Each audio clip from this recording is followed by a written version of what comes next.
Hello बच्चों, तो आज हम स्टार्ट करेंगे वर्क पावर एनर्जी जो थ्योरम थी उसे 10 क्वेश्चन बेसिकली हमने सिलेक्ट किए हैं क्वेश्चन बैंक में से, उसको आज सोल्व करेंगे। वर्क एनर्जी थ्योरम में जो 3 क्वेश्चन हमने यहाँ लिखे हैं उनमें से जो सबसे पहला क्वेश्चन है, इस क्वेश्चन में हमें गिवन है एक मास है 1 kg का और उसकी काइनेटिक एनर्जी कितनी है 1 जूल है, यानी मास 1 kg है और काइनेटिक एनर्जी भी 1 जूल है। तो उसकी हमें क्या निकालनी है, स्पीड निकालनी है। तो हमें पता है कि काइनेटिक एनर्जी किसी बॉडी की कितनी होती है, हाफ एम वी स्क्वायर होती है।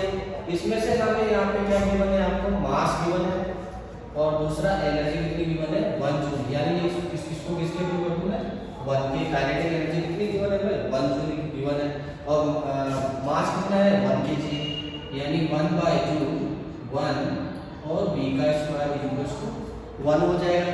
यहाँ से जब v हमारा कितना निकल के आ जाएगा 2, v स्क्वायर 2 आ गया तो v कितना आ जाएगा √2 की जो वैल्यू आती है वो हमारी लगभग आती है 1.4 के अराउंड आती है और ये मीटर पर सेकंड में आएगी स्पीड। ठीक है, तो स्पीड जो है क्लॉक की आएगी आपके पास 1.4 मीटर पर सेकंड।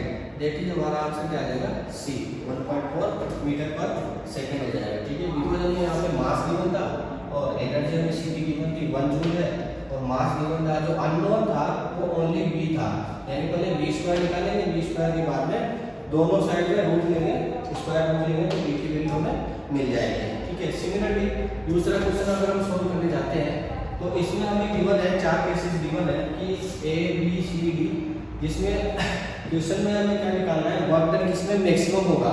तो सबसे ज्यादा वर्क डन किसमें होगा a b c d b में, बिकॉज वी नो दैट जो वर्क डन होता है that is equals to f dot s और एफ एस और cos थीटा, और cos थीटा क्या है, इन दोनों के बीच का एंगल है।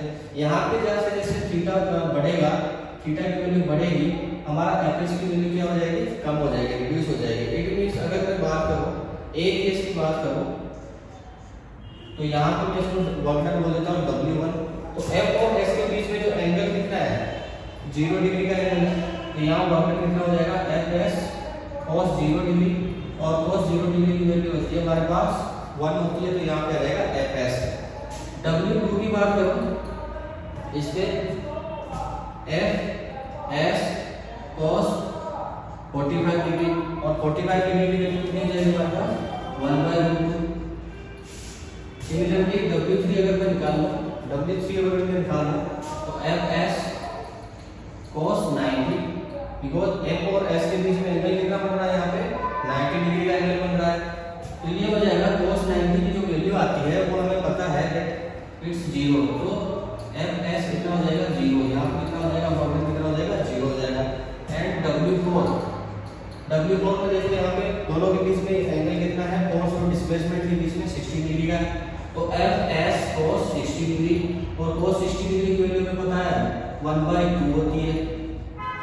तो W1 W2 और W4 को जब कंपेयर करेंगे तो fs की जो W1 की जो वैल्यू है वो हमारे पास सबसे ज्यादा निकल के आती है, बिकॉज इसमें fs में हम कुछ चीज को डिवाइड कर रहे हैं तो ये कम हो जाएगी, यहाँ पे तो 0 ही है और थर्ड फोर्थ केस में भी डिवाइड कर रहे हैं, यानी बाकी जो वैल्यूज है वो कम है और सबसे ज्यादा वैल्यू जो है वो W1 की है, इसलिए हमारा आंसर ए क्या हो जाएगा, करेक्ट हो जाएगा, जिसमें क्या है वर्क डन क्या है हमारा मैक्सिमम है और जिस डायरेक्शन में फोर्स है उसी डायरेक्शन में क्या हो रहा है आपका डिस्प्लेसमेंट होता है, तो वर्क डन मैक्सिमम आता है। ठीक है, थर्ड क्वेश्चन नंबर 5 को जब हम अटेम्प्ट करेंगे तो इसमें पूछ रहा है chlorophyll in plants converts light into, जो लाइट की जो एनर्जी होती है क्लोरोफिल होता है प्लांट से पाया जाता है, ये जो क्या करता है लाइट एनर्जी को क्या करता है किसमें कन्वर्ट करता है, तो ये कन्वर्ट करता है हमारा केमिकल एनर्जी में कन्वर्ट करता है।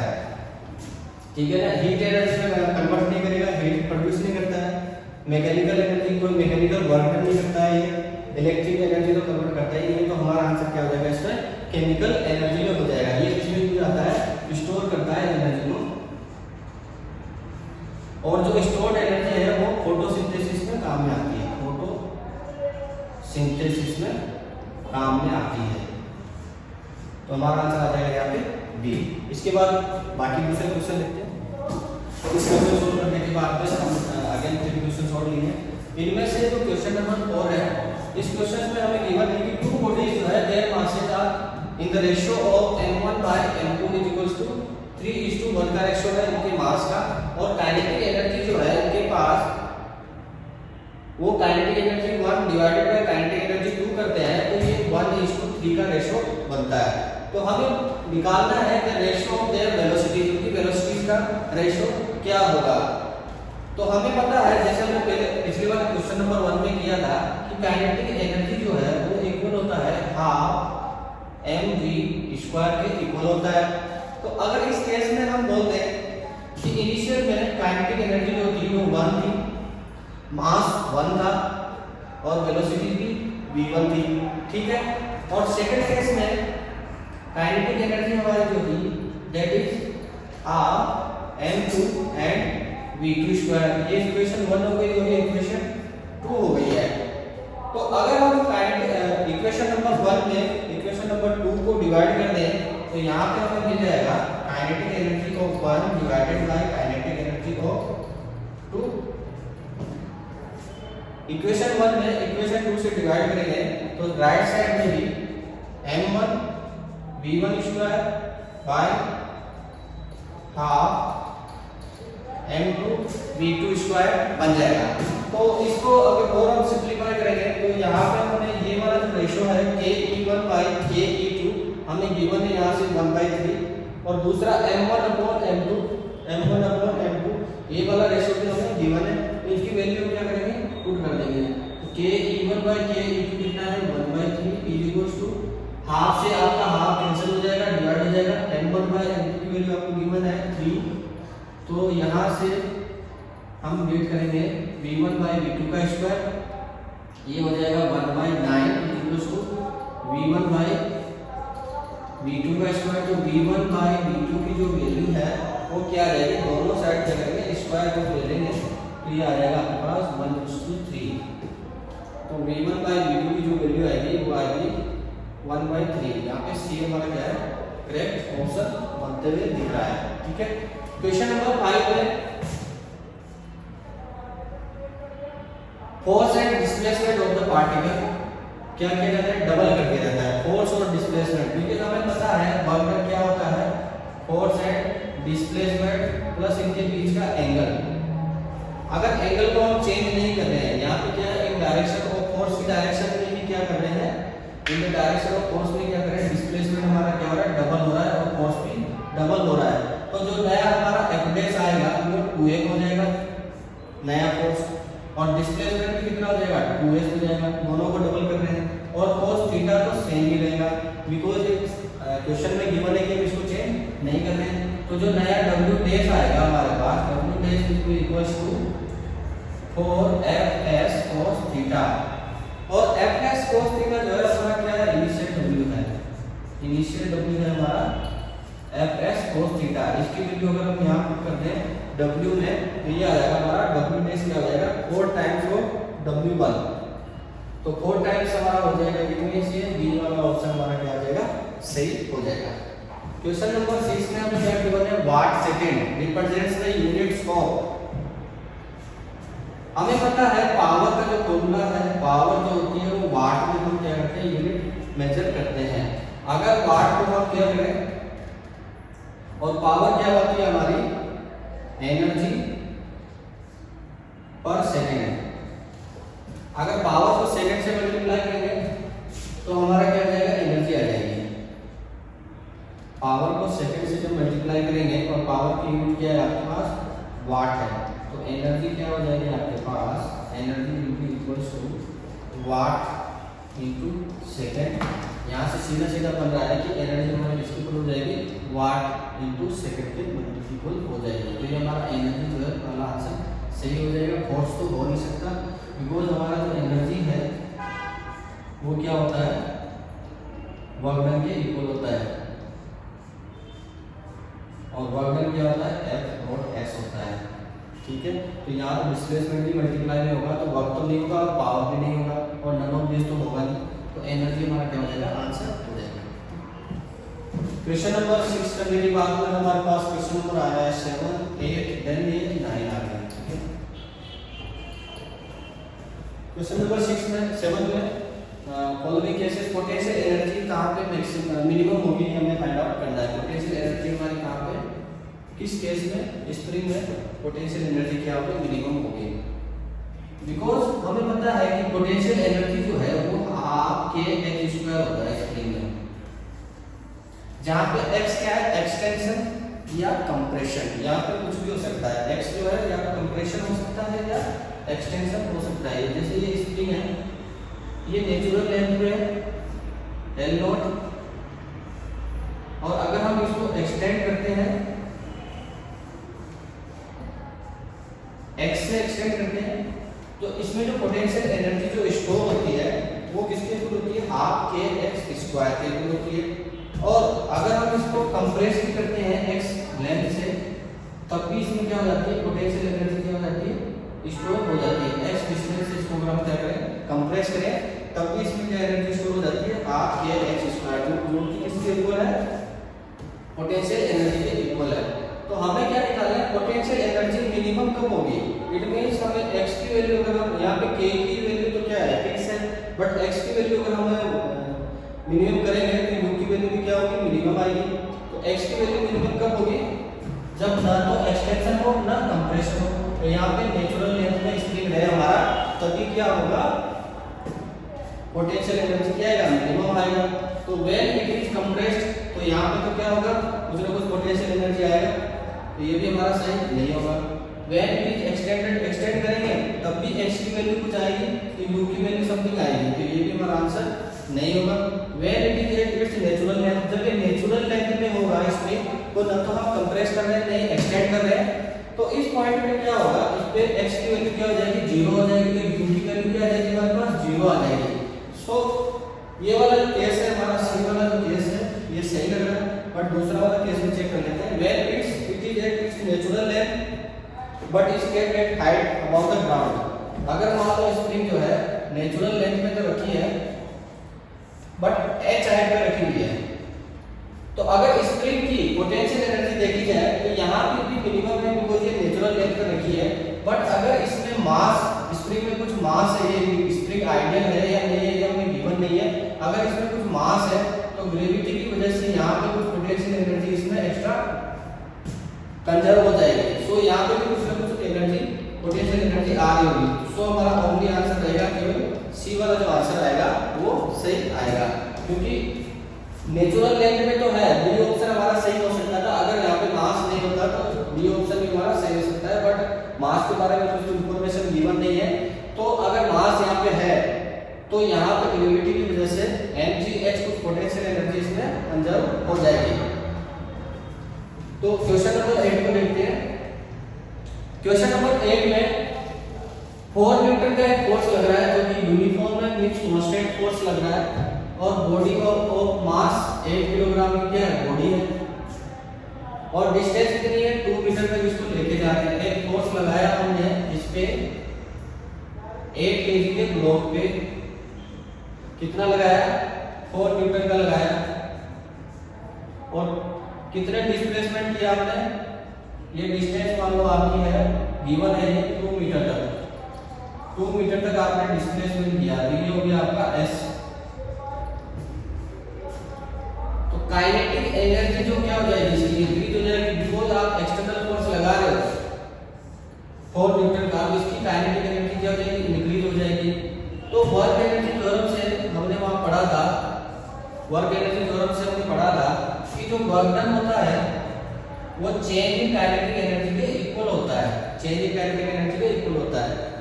तो स्टार्टिंग में हमारा फ्लो क्या था, रेस्ट पे था, v इनिशियल क्या है, 0 है, और v फाइनल कुछ होगा वो हमें फाइंड आउट करना है,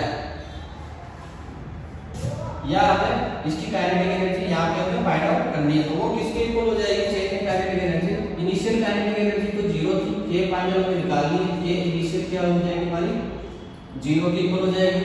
और वर्क डन कितना हुआ, यहाँ से यहाँ तक, फोर्स और डिस्प्लेसमेंट दोनों एक ही डायरेक्शन में है, तो F cos theta F cos theta की वैल्यू 0 हो जाएगी, तो ये किसके इक्वल हो जाएगा, हाफ mv स्क्वायर, और हाफ mv स्क्वायर किसके इक्वल हो जाएगा, k फाइनल के इक्वल हो जाएगा, बिकॉज़ k इनिशियल तो क्या है, 0 है।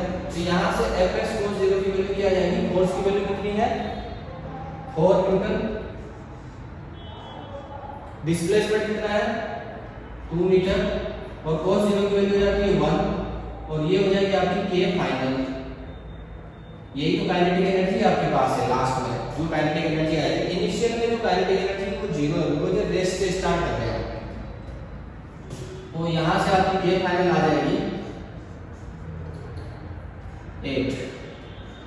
यहाँ पे जो काइनेटिक एनर्जी आएगी वो आ जाएगी 8 जूल की।